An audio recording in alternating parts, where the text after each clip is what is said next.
Queridos alumnos del tercer grado de secundaria, bienvenidos a nuestra tercera clase ya del curso de biología. Primeramente quisiera mandarles un saludo muy fraterno a cada uno de ustedes, esperando que se encuentren muy bien en casa. Hoy, miércoles 22 ya de abril, vamos a hablar acerca del tejido epitelial. Recordando que la primera clase, la anterior clase, habíamos hablado acerca de la histología. ¿Y de qué se encargaba la histología? Se encargaba del estudio justamente de los tejidos, ¿sí? Entonces, ¿qué es el tejido epitelial?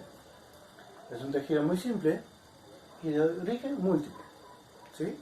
O sea, se puede originar a partir de diferentes células. Bien, ¿cuáles son sus características? Posee escasa sustancia intercelular.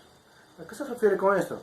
Por ejemplo, entre célula y célula del tejido epitelial no hay una sustancia entre estas dos células, ¿sí? O hay poca. A eso se refiere. Es avascular. Avascular significa que no tiene vasos, ¿sí? Por ejemplo, la piel es un tejido epitelial y no presenta vasos. O sea, en la superficie de la piel no vemos vasos. Entonces, a eso se refiere que es avascular. Se reproduce constantemente. A ver, veamos justamente la piel. La piel se renueva constantemente, ¿sí? ¿Y por qué se renueva constantemente? Porque hay células muertas que van muriendo, se van deshaciendo, ¿sí? Entonces, se reproducen constantemente. Poseen abundantes terminaciones nerviosas. En la piel, un poquito más adentro de la piel, vamos a encontrar abundantes terminaciones nerviosas también. ¿Y por qué no hablo solo de la piel, profesor? Porque adentro también hay tejidos epiteliales, ¿ok? Ahora, presentan diferentes formas geométricas. Pueden ser planas, cúbicas, ¿sí? Cúbicas con tilde o cilíndricas, ¿sí? Entonces, tenemos que tener en cuenta que la forma estructural también de los tejidos epiteliales, que más adelante vamos a ver. Ahora vamos a ver el origen de los epitelios. Se pueden originar en el ectodermo, en el mesodermo o en el endodermo. En el ectodermo, ¿qué significa primero ectodermo? Fuera, ¿cierto? Fuera de la dermis, encima de la piel. ¿Dónde encontramos eso?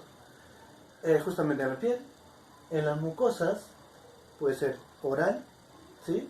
Nasal, vaginal, incluso anal, ¿sí? Ahí se pueden originar las células o los tejidos epiteliales. En el mesodermo, o sea, en el intermedio, en los riñones, en el oído medio, en el útero, en el ovario, incluso en los testículos. Igualmente en esas partes se pueden originar los tejidos epiteliales o el epitelio. En el endodermo, ¿dónde podemos encontrar? En las vías respiratorias, en la vejiga, las glándulas tiroideas o tiroides que están por acá, y las paratiroides, las páncreas y el esófago, ¿sí? ¿Cuáles son las funciones? ¿De quién? Del tejido epitelial. El primero, la protección. Tiene una función protectora. Por ejemplo, la piel. Justamente hablamos de la piel y nos protege, por ejemplo, de los rayos ultravioleta que manda el sol, ¿cierto? Entonces tiene la función protectora. Germinativa. Este caso se da principalmente en las células sexuales, donde el ovario y los testículos justamente producen células sexuales, ¿sí? Entonces, a eso se refiere con germinativa. La sensorial, como su nombre dice, tiene que ver con la sensibilidad. ¿Y dónde se puede dar esto? Por ejemplo, gracias al olfato o el gusto, ¿sí? Incluso si hay una sensación de calor, frío, también será una función sensorial por parte del tejido epitelial. ¿Okay? La función de la absorción, ¿dónde se da? En el tubo digestivo, principalmente en el tracto del estómago y de los intestinos, ¿sí? La secreción. La secreción se puede dar, por ejemplo, secreción de hormonas, secreción de enzimas, secreción de mucosas también, ¿sí? Otra función es la de lubricante. Y justamente acá también participan las mucosas. Las mucosas tienen una función de lubricante. Y se puede encontrar ¿dónde? En nuestros intestinos gruesos, por ejemplo. ¿Sí? También las serosas. ¿Y dónde encontramos esas? En los oídos. ¿Sí? La difusión. ¿A qué se refiere con esto? Permite el paso de una sustancia de un lugar a otro. Por ejemplo, se da en los alveolos pulmonares, donde hace ingreso el oxígeno para captarlo, justamente el oxígeno, y generar o hacer esa reacción química y expulsar el dióxido de carbono. La contráctil, ¿sí? Por ejemplo, las glándulas salivales. ¿Ok? Bien. Vamos a ver por acá la clasificación del epitelio del revestimiento primero, vamos a ver. Pueden ser simples o estratificados. Por ejemplo, acá tenemos un esquema de cómo pueden ser las formas en que se presentan. Justamente por acá decíamos que pueden ser planas, cúbicas y cilíndricas, ¿sí? Y acá justamente tenemos un esquema de eso. Las planas tienen esta forma, como su nombre dice, planas. Acá hay una célula, acá hay otra, y acá hay otra, y acá hay otra, ¿sí? Hay varias células. Entonces están formando, por ejemplo, esto puede formar la piel. Ahora las cúbicas, que están por acá, son, como su nombre dice, son cúbicas. Justamente por su forma se denomina cúbicas, ¿sí? Las cilíndricas son un poquito más alargadas, su nombre mismo lo dice, cilíndricas, ¿sí? Y acá está el núcleo de las células. Y también hay estas, las cilíndrico pseudoestratificadas, que presentan cilios por acá, que les permiten absorber sustancias, por ejemplo, ¿sí? Ahora, las simples, primero vamos a ver las simples, poseen una sola capa. Por ejemplo, esta plana es una simple, posee solo una capa, ¿cierto? Y bueno, pueden haber simples planos, simples cúbicos, simples cilíndricos. ¿Y a qué se refiere con simples planos? ¿O dónde podemos encontrarlo?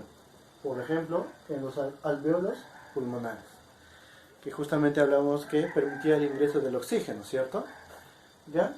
El simple cúbico, por ejemplo, podemos encontrarlo en el ovario. El simple cilíndrico se clasifican en tres. El cilíndrico ciliado, ¿sí? Ciliado, que quiere decir que presenta cilios, como en este caso. Cilíndrico, ciliado. ¿Y dónde se encuentra? En el útero, por ejemplo. ¿Ya? El cilíndrico no ciliado, o sea que no presenta cilios. ¿Dónde podemos encontrar? En el tracto intestinal, ¿sí? Ahora, el cilíndrico con chapa estriada,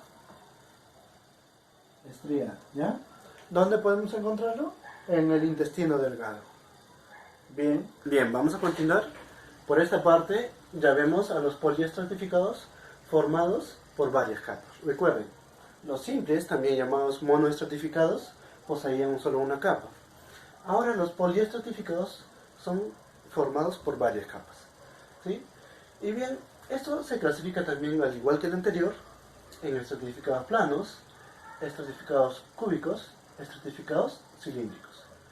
Dentro de los estratificados planos encontramos a los queratinizados y a los no queratinizados. ¿Cuál es su característica de los queratinizados? Que no permiten el paso, por ejemplo, del agua, ¿sí? Está seca. Y los no queratinizados generalmente se mantienen húmedos. ¿A quiénes encontramos acá? A la epidermis. ¿Qué es la epidermis? Es la piel prácticamente, ¿sí?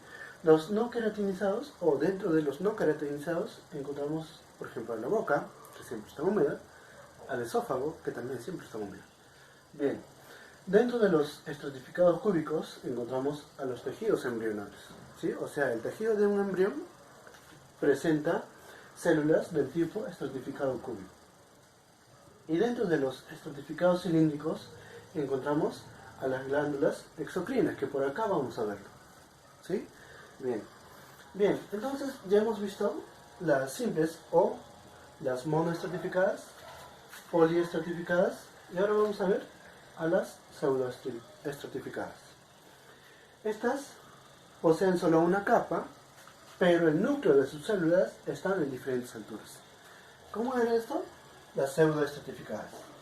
sus núcleos están a diferentes alturas, ¿sí? Y podemos encontrar ciliadas y no ciliadas. Por acá había cilios, ¿cierto? Pero hay algunos que no tienen estos cilios, ¿sí?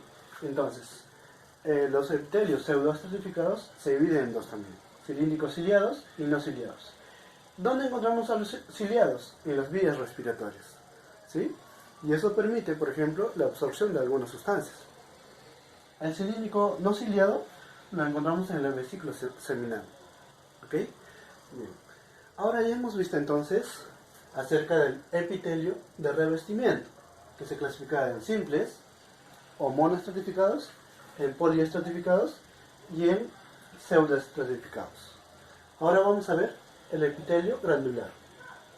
Y se clasifica en glándulas exocrinas, glándulas endocrinas y glándulas mixtas.